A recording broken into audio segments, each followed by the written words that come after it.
Hello. Sa in Mizo Church of Iowa, mi pui zong te in zavain is orchestra mingin sebay kabuk sewa in mi chong chai pui Nazara in dusak Nazara helai mun kan lo thing thei hi hin lung takin lom thu kasai du boka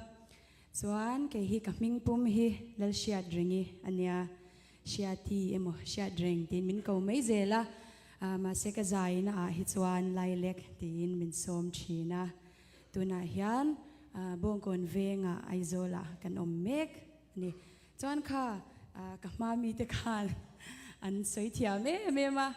thu soi thiam vak mi hi kan ni lawa soi dan po hi ka thiam ve vak lawa la po mi hi kan ya ka thin lunga zong te karil ruina a soi du zong te hi hla hian ka ziak chuak mai zela chuwang chuan kina hla te po kan la ziak zok tura ngai la an thu soi kha kan lo ring tlanganga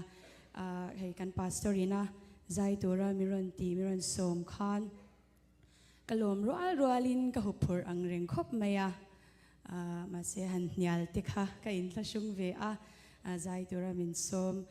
zai tura o min som do ni chuan kan zai mayang chu ka ti enge ka sakang o ti te kan ngai to